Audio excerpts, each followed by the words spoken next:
இந்த காணொளி நீங்கள் பார்த்து கொண்டிருப்பது ஒரு குவைத் நாட்டைச் சேர்ந்த சிறுவன் தனது தாயின் ஏடிஎம் கார்டை தேடிக்கொண்டு ஏழை தொழிலாளிகளுக்கு காலை உணவு மற்றும் அத்தியாவசிய பொருட்களை வழங்கும் காட்சியை தான் இந்த காணொளி நீங்கள் பார்த்து கொண்டிருக்கிறீர்கள். இந்த சிறுவனை பின்தொடர்ந்து வந்த அவருடைய அண்ணன் இந்த செயலை பற்றி அவரிடம் கேட்டிருக்கின்றார்.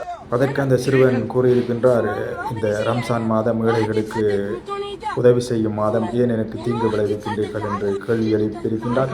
அதற்கு அவருடைய அண்ணனும் பதில் கூற முடியாமல் அவரை அந்த ஏழை தொழிலாளர்களுக்கு உதவி செய்வதற்கு அனுமதி அளித்து அந்த உணவுப் பொதிகள் மற்றும் அத்தியாவசிய பொருட்களை கொடுக்கும் வரை அவர் அங்கே காத்திருந்திருக்கின்றார்.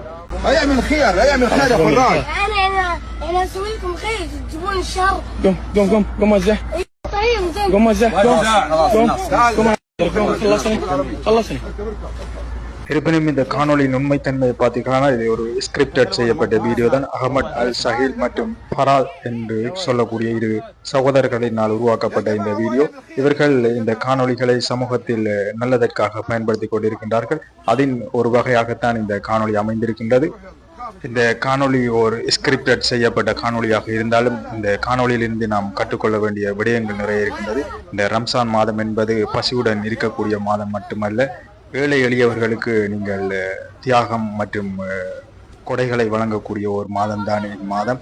அதைத்தான் இந்த காணொளியில் சிறுவர் நமக்கு பாடமாக புகட்டி கொண்டிருக்கின்றார். அதைத்தான் நமக்கு நபிகள் நாயகம் அவர்களும் சொல்லுகின்றார், ஓர் பேரிச்சம்பள துண்டை கொடுத்தாவது நீங்கள் நரகத்தீயில் இருந்து உங்களை பாதுகாத்துக் கொள்ளுங்கள் என்று கூறுகின்றார்.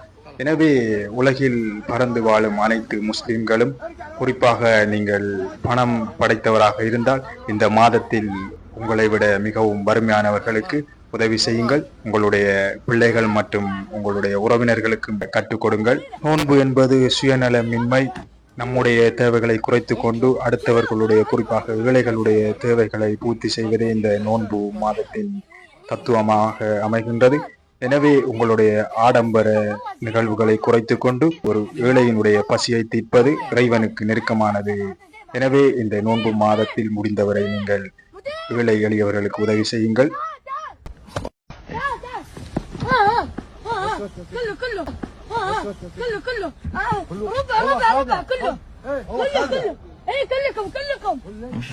இன்றைய இந்த காணொளி உங்களுக்கு மிகவும் பிரயோசனமாக இருக்கும் என்று நம்புகின்றேன். மீண்டும் இது போன்ற ஒரு காணொளி ஒன்றினூடாக உங்களை சந்திக்கும் வரை விடைபெற்றுக் கொள்கின்றேன். நன்றி, வணக்கம்.